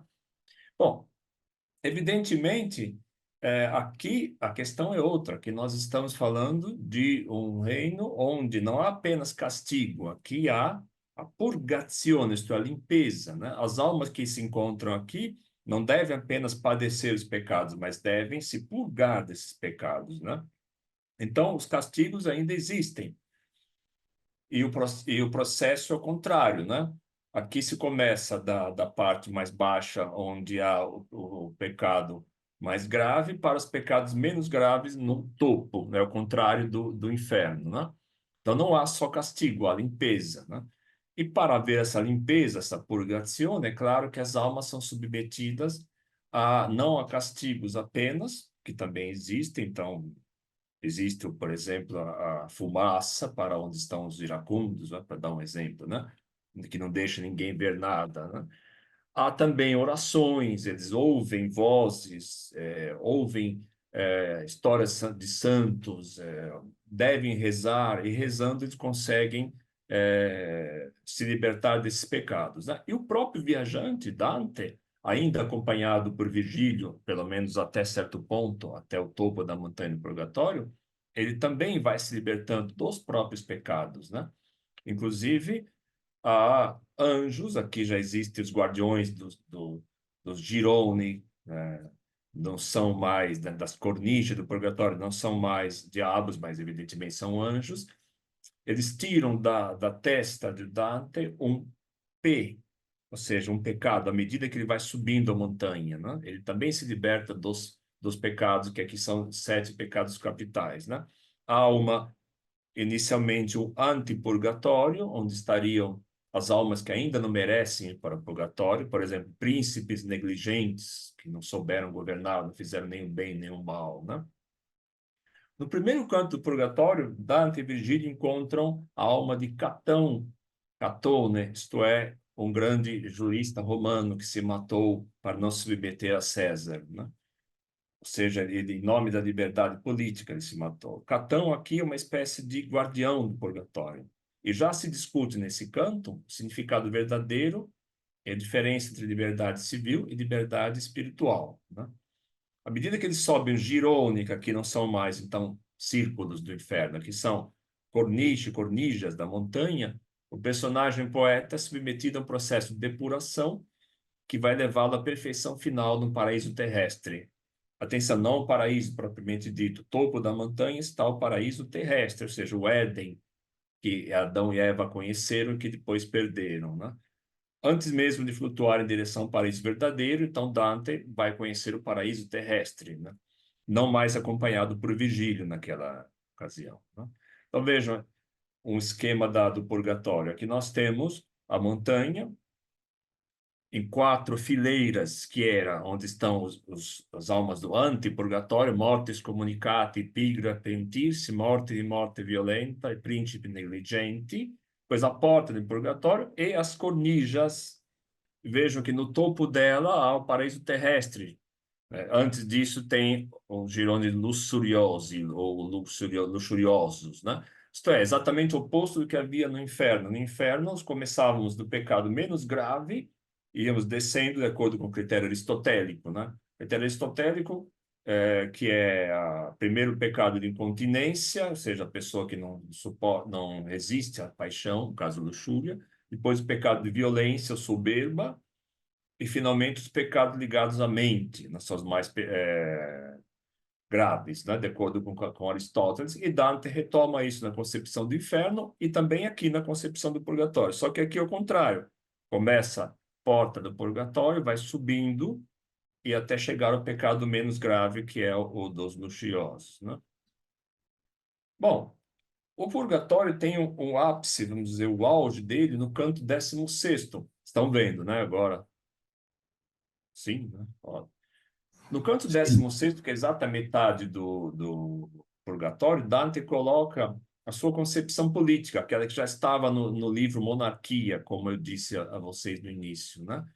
Ah, ele encontra entre as almas dos iracundos, ou seja, a alma dos que pecaram por raiva, certo Marco Lombardo, que é um personagem histórico, mas um personagem histórico do qual não sabemos quase nada. Sabemos apenas que ele é da Lombardia e se chamava Marco, né? É um mero pretexto para Dante colocar na boca dessa personagem a sua concepção política. Dante pergunta, Dante e Virgílio, que ainda está junto com ele aqui, né, por enquanto, como se faz para subir a montanha, a personagem dá essa indicação e depois percebe que Dante não compreende certas coisas em relação à Terra, né? Ou seja, Dante pergunta por que os seres humanos pecam, por que se deixam arrastar pelas paixões, né? Ele diz, alguns colocam a culpa nas estrelas, nos astros, né? Como se concebia na época. Você nasceu sob o signo tal, nasceu sob a influência do astro tal, né? Outros dizem que a culpa está nos próprios seres humanos. Onde está a culpa, afinal de contas? Se Deus concebeu o homem à sua imagem e semelhança, por que então na Terra ele peca, né?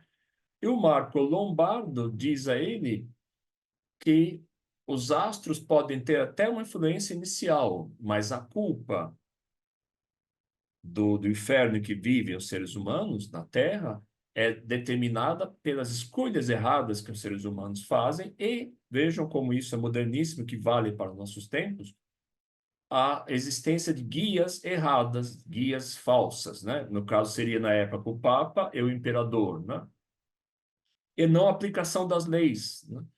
As leis que existem, desde o Código dos Romanos e depois ajustado por Justiniano, mas essas leis não são cumpridas, não são obedecidas, né? Então, vejam, o Marco Lombardo diz simplesmente para Dante, onde convenne legge per freio porre, ou seja, preciso ter uma lei para colocar um freio, né?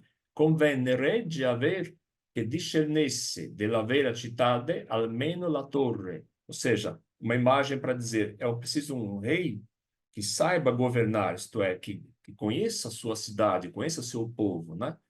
E o famoso verso que se tornou quase proverbial. Le leggi son, ma chi può mano ad esse? Ou seja, existem as leis, mas quem as faz aplicar, né? Vejam como isso vale para os nossos dias, né? Mais uma mensagem direta para o século XXI, não só para o Brasil, mas para o mundo, isto é, se as leis fossem cumpridas como elas existem no papel, haveria menos inferno entre os homens, né? Depois diz, nullo, però che il pastor che procede, rugumar può, ma non ha lunghe fesse. Uma imagem para dizer, o pastor, isto é o Papa, aqui a culpa é do Papa. E Dante muitas vezes condena a igreja, a cúpula da igreja, sobretudo o Papa, né? É preciso pensar que Dante foi vítima das tramóias de um Papa, Bonifácio VIII. Ele foi para o exílio justamente porque o partido político apoiado pelo Papa em Florença, era inimigo do partido político de Dante, né? Então é lógico que ele não poupa, evidentemente, na Divina Comédia, a condenação ao clero e, sobretudo, aos papas da época, né? Particularmente o Bonifácio VIII. A alma do Bonifácio VIII ele coloca já no inferno e ele não tinha morrido ainda, para vocês terem uma ideia, né? Bom, então esse pastor que procede, como se diz aqui, esse pastor que está no cargo, ele pode ser ruminante, mas não tem a long face, isto é, ele não é uma imagem para dizer, ele é um ruminante que não tem as unhas partidas como tem os ruminantes, né? Ele é um falso, portanto, papa, né?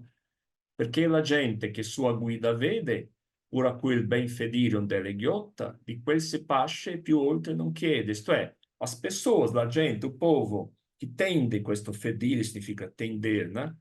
A amar os bens materiais, esquecendo os espirituais, né? Vê a guia errada, corrupta do Papa e se perde.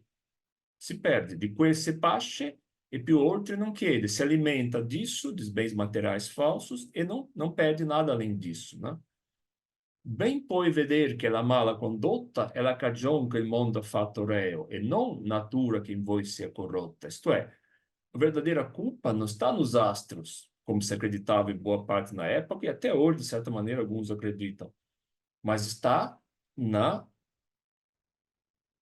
modo como foi feito o mundo, como ele está sendo governado, né? Na mala conduta, ou seja, os guias que não governam como deveriam governar. No caso, são o Papa e o Imperador, né?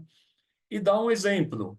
Dante é o primeiro, muito antes de Maquiavel, a procurar na história os exemplos de como corrigir essa sociedade. Então, no passado, né?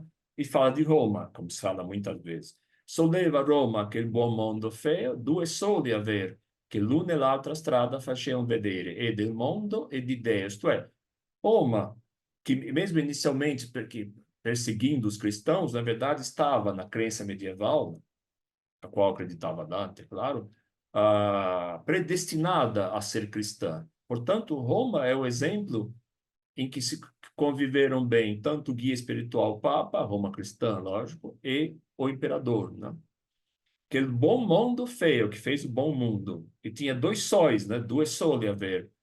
Um sol que era do Papa, que guia espiritual, e o sol do imperador, que era o guia público, político, né? Mas vejam, l'un l'altro ha spento ed è giunta la spada col pasturale, e l'un con l'altro insieme, però che giunti l'un l'altro non teme. Isto é, a época de Dante havia conflitos permanentes entre os papas e os príncipes imperadores, né? Dante foi uma vítima, como eu disse antes, dessa situação política, né? Então, a confusão entre os dois poderes, quando o papa quer se ocupar das coisas políticas públicas e o imperador não sabe governar, é que provoca a desgraça do mundo, as guerras, o inferno em que vivem os seres humanos. Vejam que, mesmo considerando que se trata de uma situação medieval, de que fala Dante aqui, ela é ainda atual, né? As pessoas tendem a ser orientadas ou desorientadas quando não há um governo que saiba conduzir a sociedade, quando há interferência de esferas diferentes, por exemplo, o religioso interfere no político, vimos isso no Brasil até recentemente, e vemos isso constantemente no mundo, né? É um perigo tremendo, a sociedade tende a piorar, né? Quando isso acontece. Então, no Purgatório, Dante retoma essas ideias que ele já tinha desenvolvido na Monarquia, que era um tratado político em que ele praticamente buscava demonstrar a legitimidade do Império Romano, né? Embora no início perseguisse os cristãos, foi destinado a ser cristão mais para frente, né? E representa poeticamente a beleza do livre-arbítrio. Isto é, pela primeira vez, um poeta fala na história do livre-arbítrio, isto é, o ser humano faz escolhas. Essas escolhas, porém, não são assim aleatórias, elas têm que ser submetidas a guias, né? Os guias devem existir, mas o ser humano faz escolhas, não é vítima dos astros, não é vítima, não é uma mera marionete nas mãos, na influência dos astros, né? Bom, do purgatório ao paraíso. Isto é, há uma fase de transição nos últimos cantos do purgatório em que Dante é abandonado por Virgílio, abandonado entre aspas. Isto é, por quê? Virgílio, que o conduziu pelos círculos do inferno e pela subida do purgatório até esse ponto, representa a razão humana. E a razão humana não é mais suficiente, porque aqui nós estamos falando do paraíso terrestre, né? Ela foi suficiente para enfrentar os pecados, a situação de pecados e pecadores do inferno e também do purgatório. Quando se chega a esse ponto, Virgílio substituído por quem? Qual será o segundo guia definitivo de Dante? Beatrice, né? Beatrice aparece, então, belíssima, uma espécie de procissão mística que representa toda a história da igreja, coisa belíssima, enfim, né? Ela inicialmente dá uma tremenda bronca em Dante, essa que é a verdade, dizendo, você se desviou, né, de mim. E, claro, tudo isso é simbólico para dizer, Dante se dedicou a estudar as ciências humanas e deixou de lado as teológicas, né? Beatriz aqui já é a representação da sabedoria de Deus, sabedoria teológica, né? Mas, de qualquer maneira, é uma mulher a alma de uma mulher dando bronca em um homem, acusando de traição. Dante se arrepende, inclusive se comove, chora, e depois de se arrepender, ele está apto a ir ao paraíso. Antes disso, há um ritual do banhar-se, de beber as águas dos rios Lete e do Eunoé, que já estavam o rio Lete, Letes, já estava na mitologia, né? Que faz esquecer, que apaga a lembrança dos pecados cometidos. Então, não basta simplesmente Dante, homem carne e osso, que já superou todos os pecados, já se purgou de todos eles, né? Agora há necessidade de um ritual, uma espécie de batismo, né? Que vai livrá-lo completamente dos pecados, né? Vejam, porque é uma questão até, aquilo que se fala realismo de Dante. Como é que esse corpo pesado pode subir ao paraíso, ascender ao paraíso? Só se ele estiver depurado de todos os pecados, né? Então, aqui Dante imagina o seu eu poético, o seu personagem aqui, Dante, que está livre de todos os pecados cometidos e, além do mais, é submetido a essas águas que apagam as lembranças e reavivam o bem na memória, deixam apenas o bem e apagam o mal, né? Assim, ele estará apto à última etapa, que são os 9 céus do paraíso, né? O reino da luz eterna, onde estão as almas dos beatos e dos que se sacrificaram pela fé cristã, onde não há pecado, né? Onde não há culpa, né? Bom, no paraíso, a personagem Dante consegue superar todos os seus traumas pessoais, por exemplo, o exílio, de que eu falei tantas vezes, né? A lembrança de Florença, que no início, vocês lembram no canto de Ulisses, né? Florença é o símbolo do mal. Aqui não, aqui ele consegue pensar em Florença como a terra que não tinha culpa pelos males cometidos. Eram os guias políticos e os homens que nela estavam que cometiam os pecados. Não a cidade não poderia ser condenada como um todo, né? E com isso ele representa e sublima os traumas do povo italiano, isto é, a necessidade de uma paz duradoura entre as cidades e estados. Naquela época não havia um país unido, só vai acontecer, como você sabe, em 1861, né? Aqui no Paraíso, essas guerras constantes entre Pisa, Florença, Lucca, Veneza, Gênova, são sublimadas. Ele imagina uma paz duradoura, né? Uma nação politicamente unida, que não existia, e uma língua única, porque Dante, como vocês sabem, não é à toa chamado pai da língua italiana, né? Ele criou uma língua literária a partir do florentino, né? Do seu florentino nobre, que serviu de base para, até hoje, né? Para todas as gerações de escritores que vieram depois dele, né? Até hoje é assim.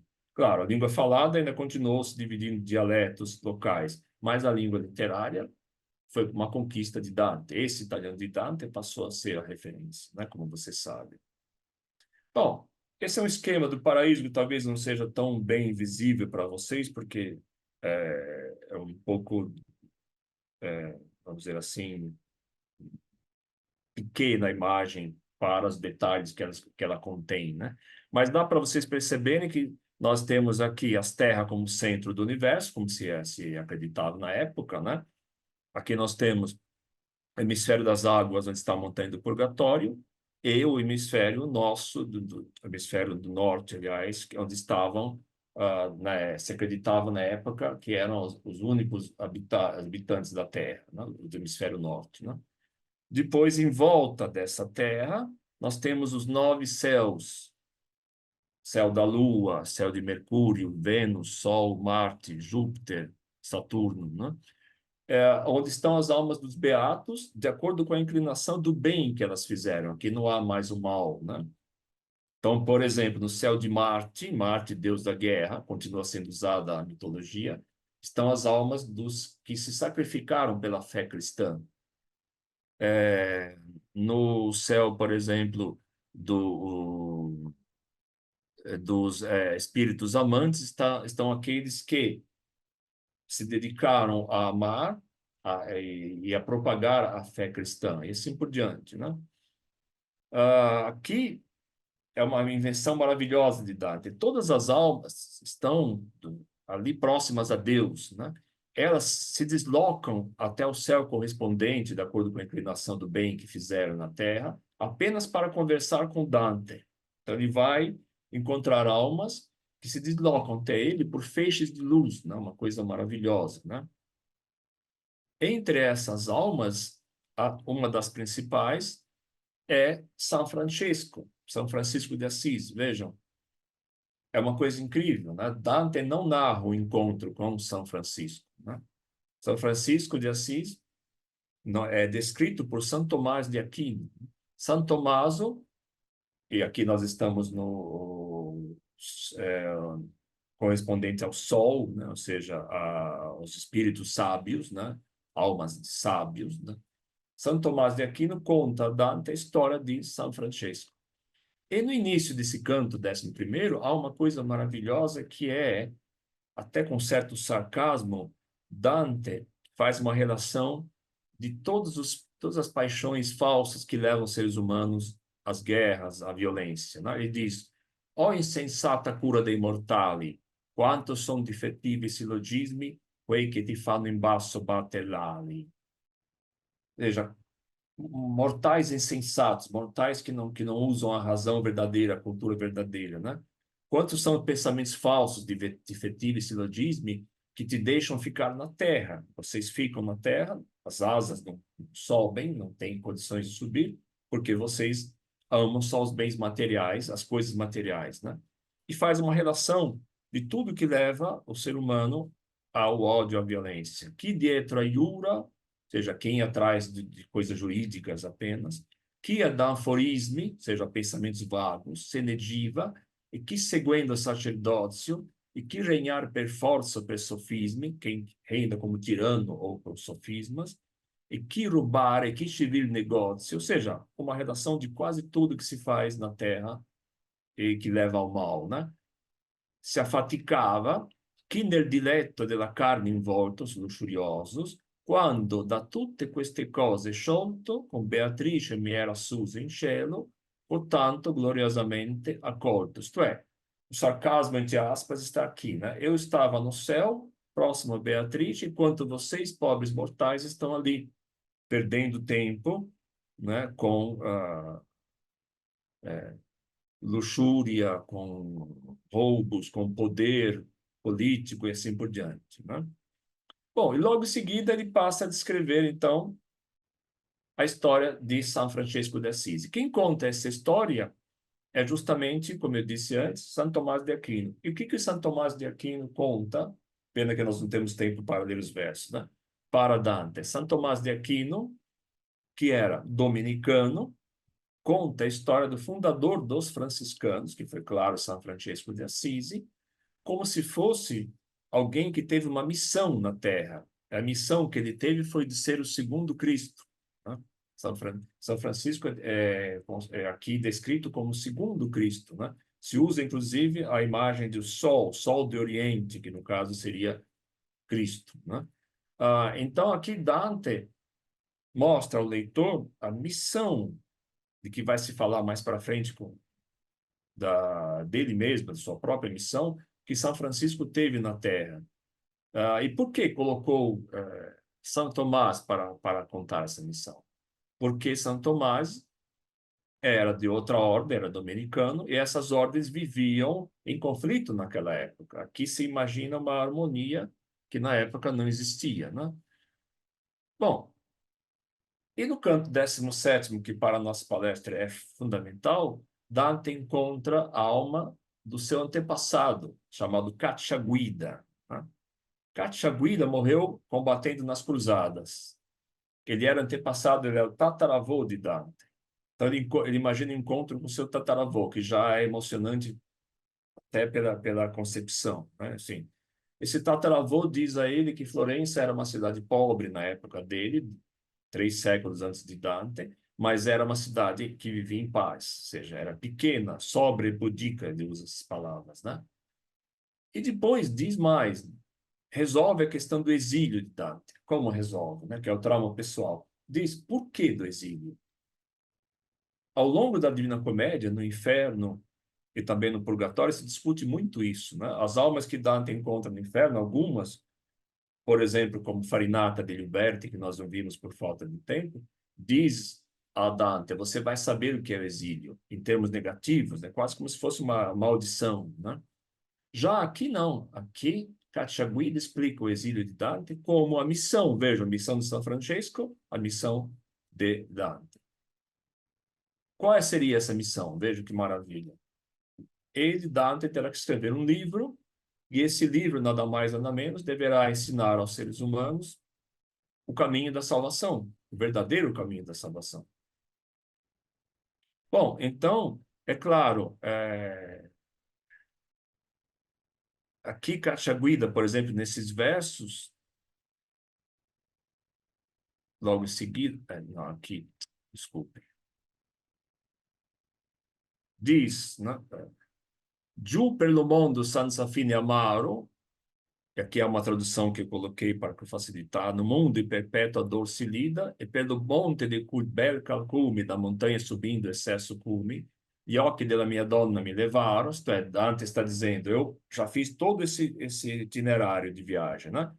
Fui pelo inferno, que é o mundo em perpétua dor, senza fine amaro, subi o bel monte, isto é, a montanha do purgatório, e agora cheguei aqui no paraíso. E poxa, pelo cielo di lume in lume, ho appreso quel che se io ridico a molte fia sapor di forte agrume. Vejam que isto aqui é empenho político do poeta. Isto é, eu vi papas, almas de papas, né? Poderosos do inferno, por exemplo. Se eu voltar à Terra, supostamente vai acabar a viagem no Reino dos Mortos, ele vai voltar à Terra. E escrever o que eu vi, que é a Divina Comédia, lógico, talvez seja motivo de forte agrume, significa. Muita gente não vai gostar de ouvir isso. Muita gente vai ser minha inimiga. E realmente até a própria igreja, na época, não viu com bons olhos, inicialmente, a Divina Comédia e tantos poderosos, né? Bom, Cacciaguida diz, pena que nós não temos tempo para ler esses versos, simplesmente o seguinte, diz, não importa, doa quem doer. Ele usa até uma expressão, né? Lascia por gratar la rogna, que ne ha colpa. Isto é, quem tem sarna para se coçar, que se coce, literalmente a tradução seria essa, né? Doa quem doer. Se você não deve, a sua missão de poeta, a missão de escritor, é denunciar o mal, é denunciar os desmandos poderosos, né?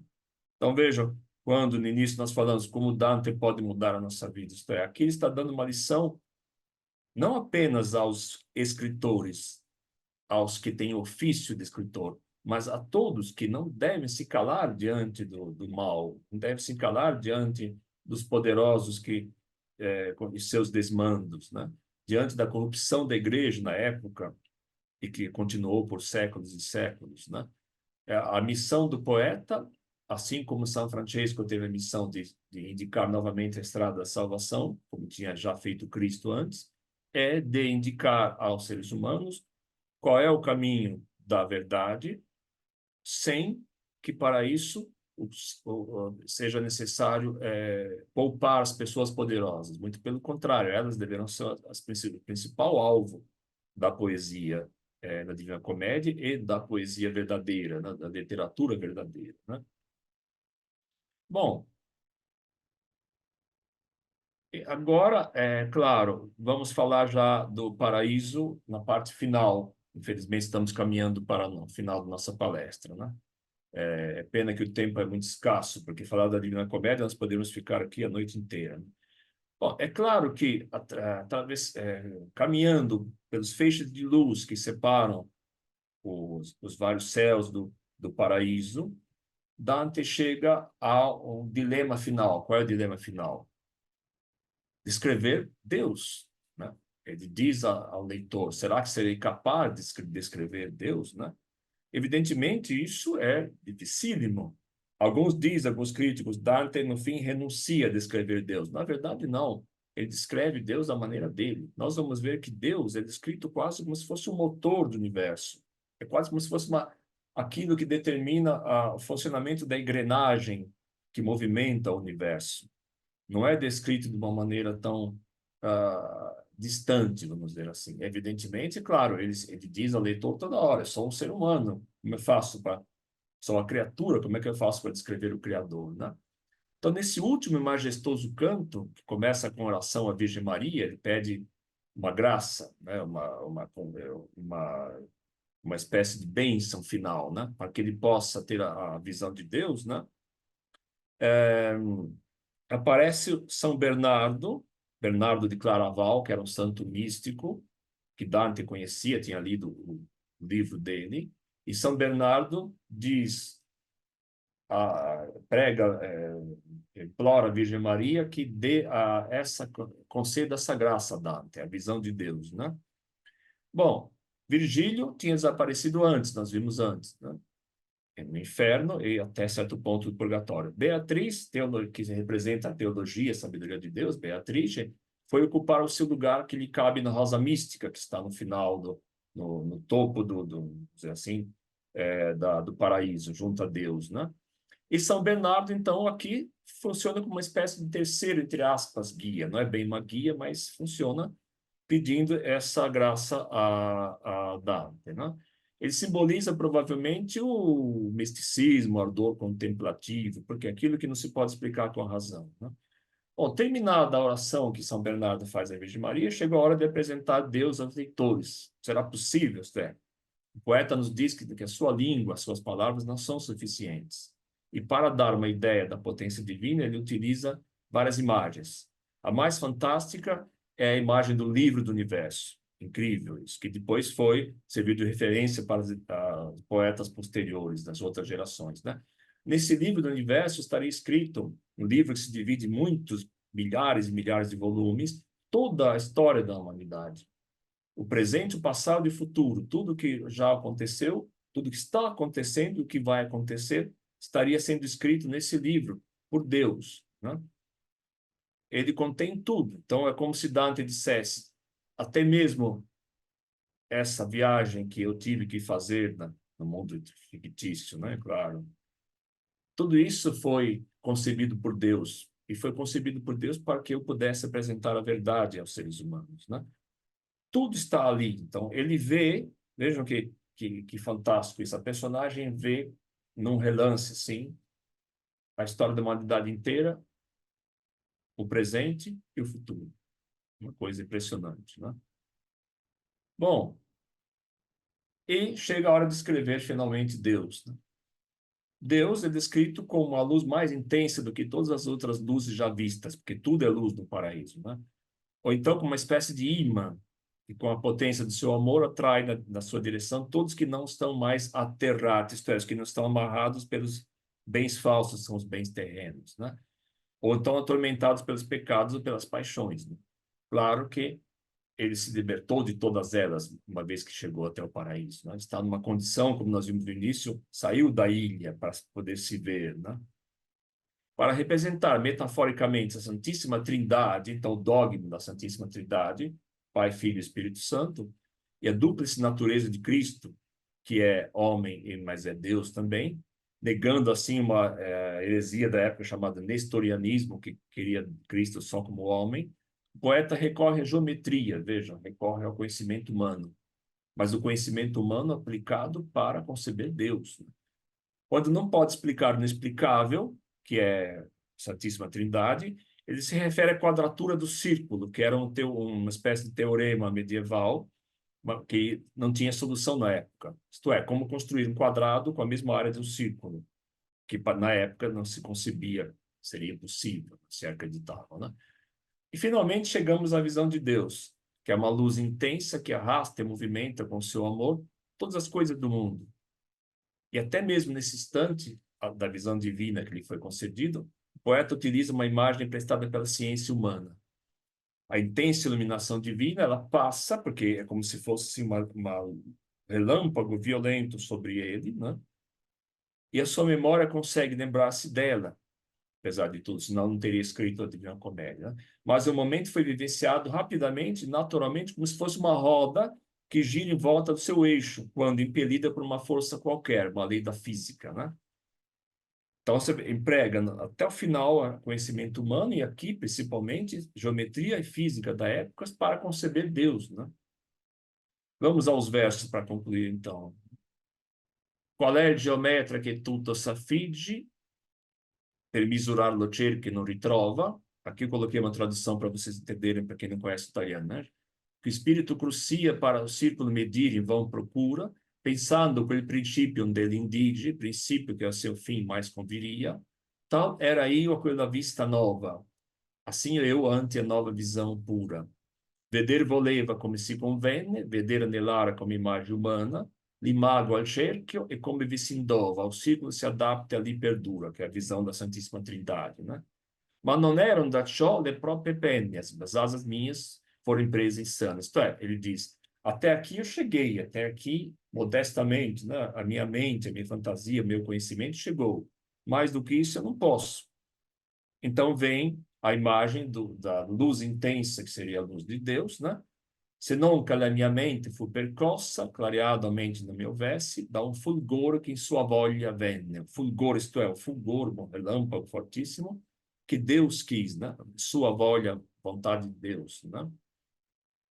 E aqui termina, l'alta fantasia qui mancò possa, isto é, aqui a fantasia que ele considera alta, ele sabe do seu valor, é lógico, não é falta de modéstia, ele sabe do seu valor, né? Terminou. Ma già volgea il mio desiderio il velle, la mia vontade e as minhas ideias, se come rota che igualmente mossa, qual roda che o motor pronto obedece, l'amor che move il sole e le altre stelle, volvia o amor que move o sol e as estrelas. Isto é, o meu desejo, a minha vontade passaram, porque Deus, esse amor que move o universo, assim o quis, né? E assim termina a maravilhosa Divina Comédia, né? Bom, para concluir, como vimos, é longo o caminho a ser percorrido quando se quer chegar à perfeição, e é disso que Dante fala, né? Embora seja talvez uma perfeição provisória, porque é sempre sujeita às pressões sociais ou inerentes à nossa condição, que é a condição humana. Dante recria o mundo dos mortos com o uso da razão humana. Até mesmo no paraíso, embora se desculpe constantemente com os leitores, como nós vimos, o poeta emprega os conhecimentos científicos humanos para descrever o mundo de luz dos beatos e para a própria descrição de Deus, que no final nós vimos, né? É como se quisesse advertir os leitores de que no nosso mundo terreno há constantes infernos, nós vivemos no grande inferno, com alguma possibilidade de purgatório, mas há também espaço para a procura ou para a criação de paraísos, né? Essa é a lição final. A atualidade da comédia não reside apenas na perfeição dos versos, que são perfeitos, né? Um maravilhoso italiano que ele criou, entre aspas, né? Na potência da maravilhosa fantasia, mas, sobretudo, na confiança, na capacidade do homem que, se bem guiado, os guias verdadeiros, não o papa corrupto da época, não o imperador que não sabia governar, né? Se bem guiado, pode se salvar, aprendendo a conhecer-se profundamente, que é a primeira etapa, que ele faz no inferno, né? O personagem faz no inferno, conhecendo e superando também as paixões que nos dominam, e, enfim, procurando o caminho do equilíbrio, que é a verdadeira felicidade, como nós vimos no início, né? O equilíbrio é a verdadeira felicidade. Bom, e com isso, arrivederci a tutti, grazie. Eu agradeço a presença de vocês. Esses contratempos que nós tivemos, né, são frutos do nosso tempo que nós vivemos, né? E aproveito aqui também para fazer um pouco de propaganda. Eu escrevi ano passado um romance que está disponível no site da Amazon, é um e-book, né? Girassol Enlouquecido, em que eu coloco muito dessas ideias que eu tenho a respeito da Divina Comédia e da literatura italiana como um todo. É uma ficção, mas ali está presente Dante, está presente Montale, grande poeta italiano, até mesmo no título, né? Bom, eu agradeço a vocês, ao Espaço Italiano, a paciência que tiveram de ficar até essa hora e espero encontrá-los em outra ocasião.